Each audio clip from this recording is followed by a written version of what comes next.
Giving all praises, honor, and glory unto Yahweh, Bahasham Yahweh Shai, Bahasham Rachakwadash. Double honors to the elders and apostles of Great Millstone, and peace and blessings to the Akim out there doing the work of Yahweh, Bahasham Yahweh Shai, in truth, faith, and in sincerity. This is Brother Tazapah here, and for this lesson, we're going to deal with the woman at the well, in particular, what nationality she was. And the account can be found in St. John chapter 4, which is where we're going to kick this lesson off in verse 5. Okay? So this St. John chapter 4, verse 5, it says, Then cometh he being Yahushua, to a city of Samaria, which is called Sychar, near to the parcel of ground that Jacob gave to his son Joseph. Now Jacob's well was there. Yahushua therefore, being wearied with his journey, sat thus on the well, and it was about the 6th hour. And there cometh a woman of Samaria to draw water. Yahushua said unto her, Give me to drink. For his disciples were gone away unto the city to buy meat. Then said the woman of Samaria unto him, How is it that thou, being a Jew, askest drink of me, which am a woman of Samaria? For the Jews have no dealings with the Samaritans. Okay, so this should give you your first clue as to, where at least to this woman not being a Hebrew Israelite. All right. And again, verse 9, Then said the woman of Samaria unto him, How is it that thou, being a Jew, askest drink of me, which am a woman of Samaria? For the Jews have no dealings with the Samaritans. Yahushua answered and said unto her, If thou knewest the gift of the Most High, and who it is that saith to thee, Give me to drink, thou wouldest have asked of him, and he would have given thee living water. The woman said unto him, Sir, thou hast nothing to draw with, and the well is deep. From whence then hast thou that living water? Art thou greater than our father Jacob, which gave us the well, and drank thereof himself, and his children, and his cattle? Yahushua answered and said unto her, Whosoever drinketh of this water shall thirst again. But whosoever drinketh of the water that I shall give him shall never thirst, but the water that I shall give him shall be in him a well of water springing up into everlasting life. The woman said unto him, Sir, give me this water that I thirst not, neither come hither to draw. Yahushua said unto her, Go call thy husband, and come hither. The woman answered and said, I have no husband. Yahushua said unto her, Thou hast well said, I have no husband. For thou hast had 5 husbands, and he whom thou now hast is not thy husband. And in that saidst thou truly. The woman said unto him, Sir, I perceive that thou art a prophet. Our fathers worshipped in this mountain, and ye say that in Jerusalem, in the place where men ought to worship. Yahushua said unto her, Woman, believe me, the hour cometh when ye shall neither in this mountain, nor yet at Jerusalem worship the Father. Ye worship ye know not what. We know what we worship, for salvation is of the Jews. But the hour cometh, and now is, when the true worshippers shall worship the Father in spirit and in truth. For the Father seeketh such to worship him. The Most High is a spirit, and they that worship him must worship him in spirit and in truth. The woman said unto him, I know that Messiah cometh, which is called Christ, or Mashiach. When he is come, he will tell us all things. Yahushua said unto her, I that speak unto thee am he. And upon this came his disciples, and marveled that he talked with the woman. Yet no man said, Why seekest thou, or why talkest thou with her?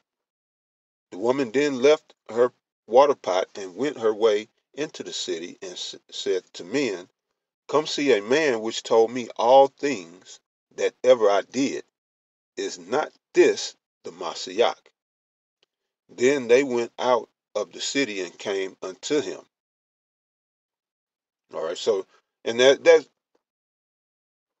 the account. All right, that's the gist of the account right there. And again, you have to the, the same as with the previous lesson that I did with the centurion beseeching the Lord to heal his servant. All right, it didn't give you his nationality, and here in this particular account, it doesn't give you the woman's nationality, but through the Holy Spirit, you can extrapolate when you know and understand the scriptures. All right. Now, verse 9 was a key point. We're going to go back to verse 9. All right. In John chapter 4, verse 9, then said the woman of Samaria unto him, how is it that thou, being a Jew, askest me, which am a woman of Samaria? For the Jews have no dealings with the Samaritans. All right. And you have to ask yourself, why is that? You know, why did not the Jews have any dealings with the Samaritans? And the answer is simple, because the Samaritans were um, actual Gentiles of other nations. All right. They were not Israelites.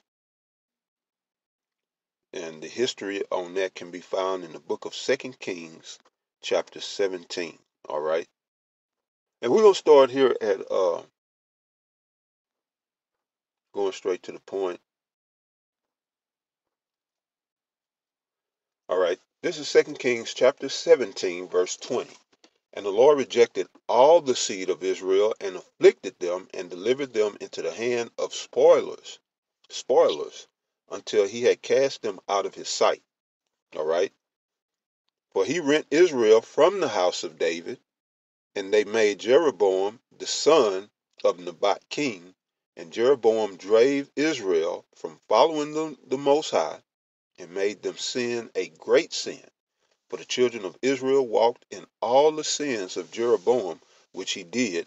They departed not from them, until the Lord removed Israel out of his sight.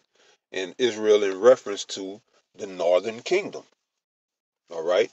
Until the Most High removed Israel out of his sight, as he has said by all his servants the prophets.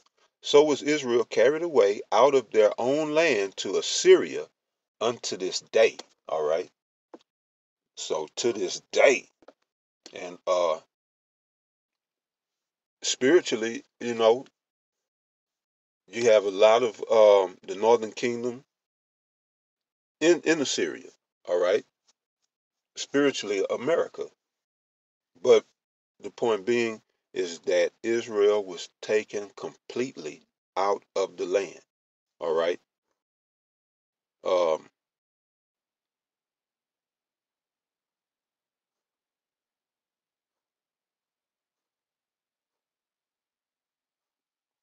yeah, verse 23 again. All right. It says, until the Lord removed Israel out of his sight, as he had said by all his servants the prophets, so was Israel carried away out of their own land to Assyria unto this day. And the king of Assyria brought men from Babylon, and from Cuthah, and from Ava, and from Hamath, and from Sepharvaim, and placed them in the cities of Samaria instead of the children of Israel. And they possessed Samaria and dwelt in the cities thereof. So there you have it. You had men from Babylon, men from Cuthah, men from Ava, and from Hamath. You had men from Sepharvaim that the king of Assyria placed in them cities when he disposed of the children of Israel, took them out of that land, placed them in captivity, all right, by the will of the Most High. And so, yeah, there wouldn't have been any remaining Israelites in Samaria. It says, verse 25, and so it was at the beginning of their dwelling there that they feared not the Lord, therefore the Lord sent lions among them, which slew some of them. Wherefore they spake to the king of Assyria, saying, the nations which thou hast removed, all right, the northern kingdom of Israel, and placed in, well, no, this is talking about the heathen nations. So Salakia, these are the actual Gentile heathens, all right, those men of Babylon and what was it? Babylon, Cathah, Ava, Hamath, and Sepharvaim, all right, yeah, Sepharvaim. They got in the land and was tripping, and the Most High wasn't having it. They were not, well, they were being heathens. They were being abominable, unclean, and wicked. So it says, wherefore they spake to the king of Assyria, saying, the nations which thou hast removed and placed in the cities of Samaria know not the manner of the power of the land. Therefore he had sent lions among them, and behold, they slay them, because they know not the manner of the power of the land. Then the king of Assyria commanded, saying, carry thither one of the priests whom ye brought from thence, and let them go and dwell there, and let him teach them the manner of the power of the land. All right. So had there been Israelites in the land, they could have just asked them Israelites. But it was all full of heathens, and so the king had a priest sent to the land to teach the people the law, statutes, and commandments. All right. As in verse 28, it says, then one of the priests whom they carried away from Samaria came and dwelt in Bethel, and taught them how they should fear the Lord. Now, going back to the account, now you can understand why the woman said, verse 12, St. John chapter 4, verse 12, art thou greater than our father Jacob, which gave us the well and drank thereof himself, and his children and his cattle? So she's making herself a Hebrew Israelite. Why? Based off of, because they was taught the law, statutes, and commandments, and how to fear the Lord. So it's a similar situation here in America today, where you got people claiming that they can be saved, or our father Abraham. Well, this is what she was saying, our father Jacob. Nowadays they talking about you could be a spiritual Israelite and be a part of the spiritual family, or the church spiritually. And yeah, it is spirit. This is what the Lord is conveying. They that worship the Lord must worship him in spirit and in truth. So yes, it has to be in the spirit, but there also must be, of a necessity, all right, a blood lineage back to Abraham, Isaac, and Jacob. But here you see she's saying that Jacob was her father. Why? Because she was taught the law, statutes, and commandments, just like people of all nationalities today are taught this plantation Christianity, and have been led to believe that they can receive this salvation. All right. So it says, verse 12 again, art thou greater than our father Jacob? Right, because the king of Assyria sent a priest to basically give them the law, statutes, and commandments, and the history, and the writings, the prophets. So art thou greater than our father Jacob, which gave us the well, and drank thereof himself, and his children, and his cattle? All right. And of course, Yahweh Shah was on a whole nother wavelength. She wasn't getting it. All right. And you could tell she wasn't getting it by verse 15. It says, the woman said unto him, Sir, give me this water that I thirst not, neither come hither to draw. See, she's thinking about real water, you know.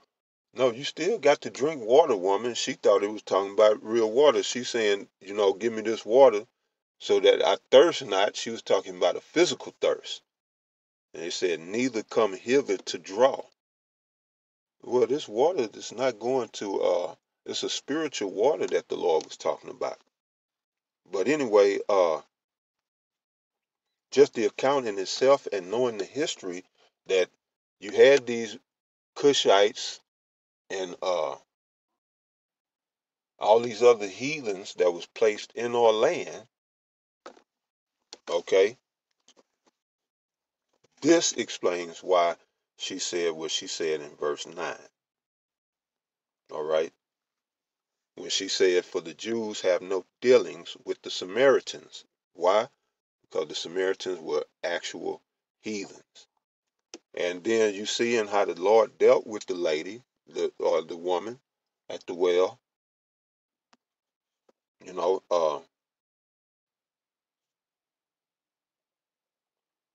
Verse 17, the woman answered and said, I have no husband. Yahushua said unto her, thou hast well said, I have no husband. For thou hast had 5 husbands, and he whom thou now hast is not thy husband. And that saidest thou truly.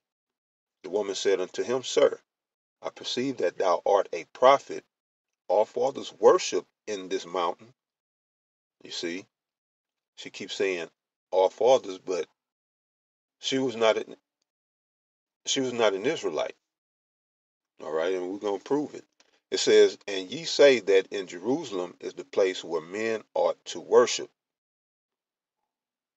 Yahushua said unto her, Woman, believe me, the hour cometh when ye shall neither in this mountain nor yet at Jerusalem worship the Father. All right. So why would he tell her that? All right. Why would he tell an Israelite woman that she would not in this mountain, neither in the nor yet at Jerusalem worship the Father, if she was indeed an Israelitess? And this is why he told in verse 22, ye worship ye know not what. We know what we worship, for salvation is of the Jews. Letting you know that she's not of the Jews. This is why he said, ye worship ye know not what.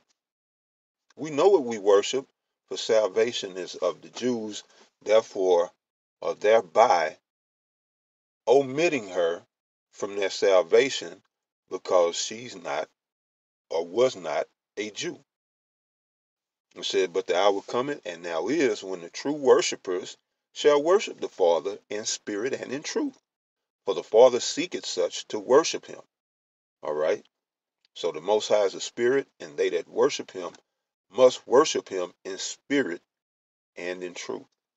All right. And the truth in which she didn't have, the same truth in which the masses of the people don't have in secular Christianity. All right. Because they're believing on the Most High based off of a false premise. And that false premise is any and everybody can be saved. Now, me saying, look how the Lord dealt with her. He dealt with her kind of harsh, right? As opposed to this woman in John chapter 8, right? Who clearly was,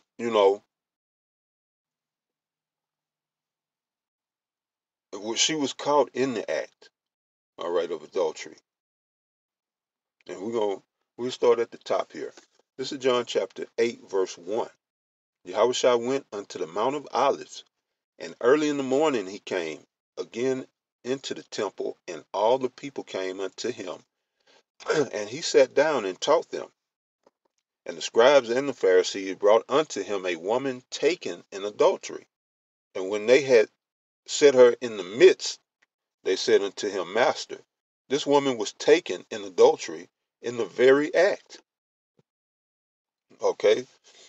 So they had witnesses. She was caught in the act, and that was witnesses the whole 9 yards. All right. And it says, verse 5, now Moses in the law commanded us that such should be stoned. But what sayest thou? As if the Lord is going to say something different from what the law said. But this is how he tripped them up. All right. Verse 6, this they said, tempting him, that they might have to accuse him. But Yahushua stooped down and with his finger wrote on the ground as though he heard them not. And when they continued asking him, he lifted up himself and said unto him, he that is without sin among you, let him first cast a stone at her. And again he stooped down and wrote on the ground. And they which heard it, being convicted by their own conscience, went out one by one, beginning at the eldest, even unto the last. And Yahushua was left alone, and the woman standing in the midst. Because whatever it is he was writing on the ground basically condemned them. And you notice by the Lord's statement when he said, he that is without sin among you, let him first cast a stone at her. All right? Because the law for adultery is to be stoned to death.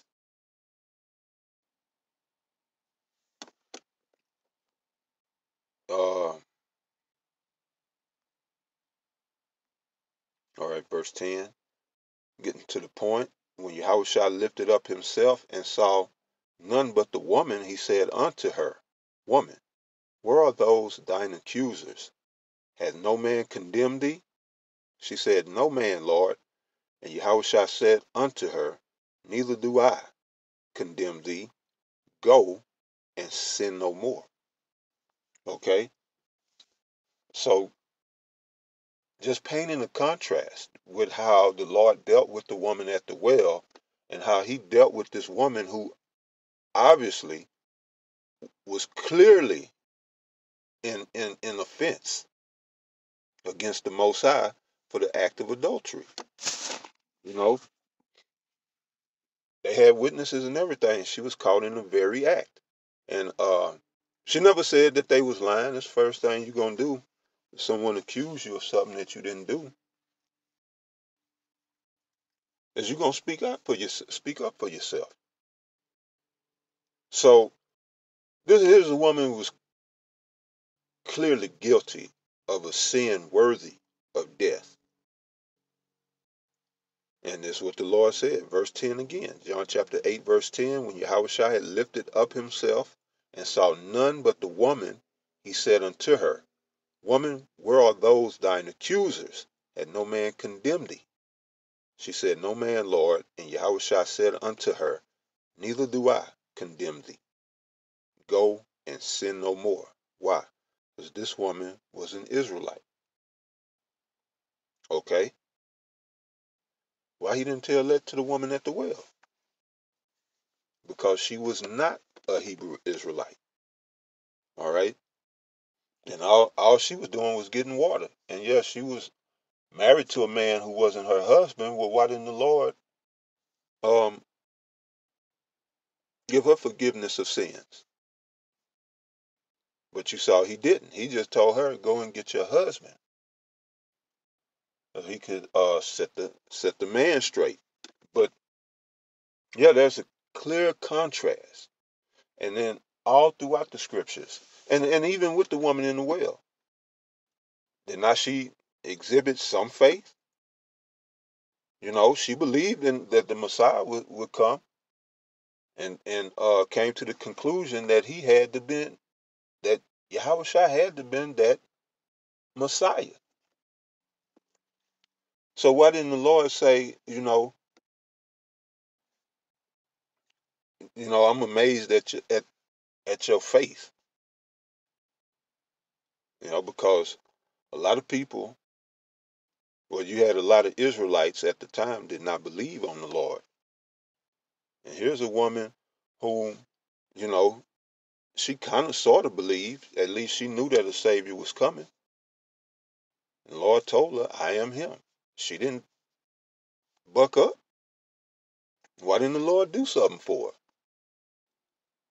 All right, when which he did a great thing for this woman here who was caught in adultery.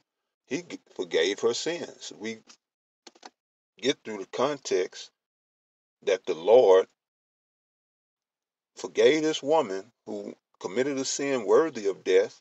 He he gave her forgiveness of sins, of her sin, and told her, go and sin no more.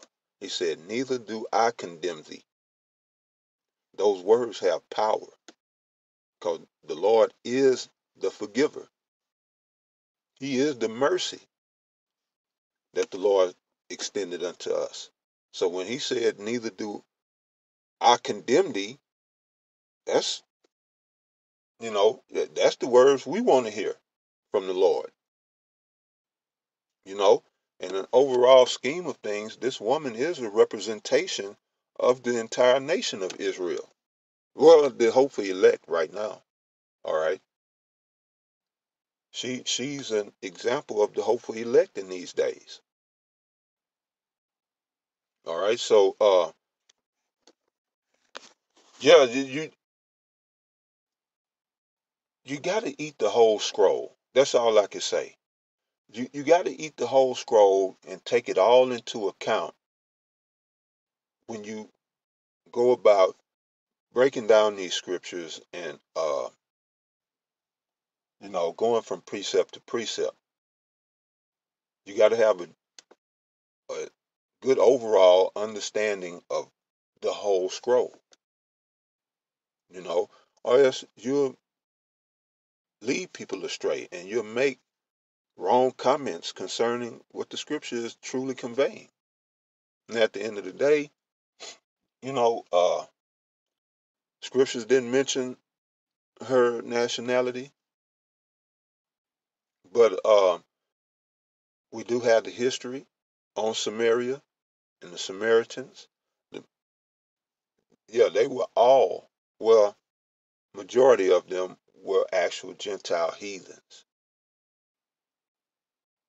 So you would know from the context, the Lord didn't give her forgiveness of sins.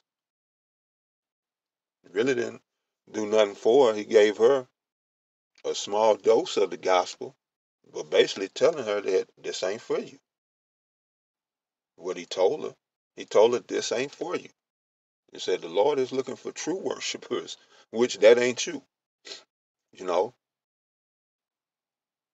And not just due to the fact that she was a woman, but due to the fact that she was a Hebrew Israelite, because we see how the Lord dealt with the woman caught in adultery.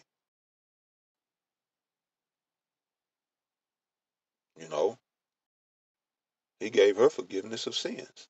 But yeah, for me that spells it out for me. You know, you're always gonna have the skeptics. They're always gonna have a contrary word to say. But yeah, you have to extrapolate through the Holy Spirit. You know, and so, hey, with that, I pray that you was edified to the next one. Shalom.